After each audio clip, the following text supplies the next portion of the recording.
Hello there. I'm Tim Kern, half of the finance couple, and welcome to 2 Minute Tuesdays with Tim, where we look to infuse financial planning with just a little bit of common sense. Speaking of which, I have always said that the two most prominent emotions in investing are fear and greed. And we have pretty quickly, over the last few months, gone from greed to fear. And look, I get it. I understand the markets are a mess. Stock market's plummeting. The bond market's doing terrible because interest rates are going up.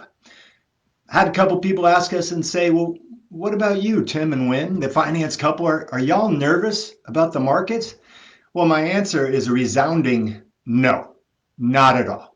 Let me tell you why. Two reasons. First off, we've been probably sounding like a broken record for the last year or so, saying, look, the stock market's going too high, too fast. It needs to take a break. This is unhealthy. It doesn't make any sense.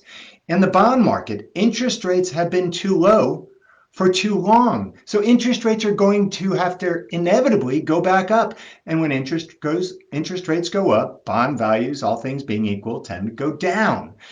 But are we nervous about it? Absolutely not. And this is the second reason, is because now we're getting a great opportunity.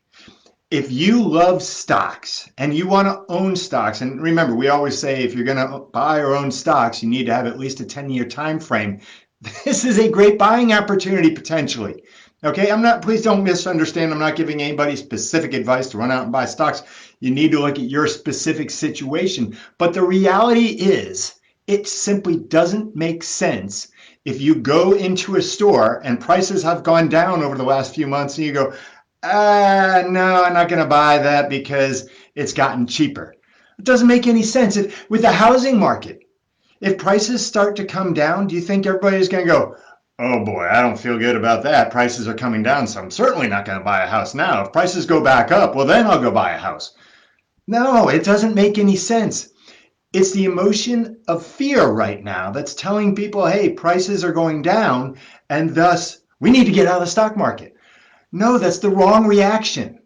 If you've been planning, you should be sitting there going, hey, it just doesn't matter. If the market goes down for another week or month, I've got at least 9 years and 11 months to go if you've got that 10-year holding period. And oh, by the way, if you do like stocks for the long term, prices have gotten cheaper.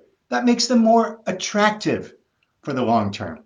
So please calm down, ignore the noise on the TV, the internet, whatever. If you're a long-term purchaser or holder of stocks, then this only means one of two things. One, it doesn't mean anything because it's in the short term, or two, it means you've now got an attractive entry point. I hope this makes sense. I hope this makes you feel better. And as always, most importantly, mind your state of mind. Thanks and have a great rest of the week. Take care.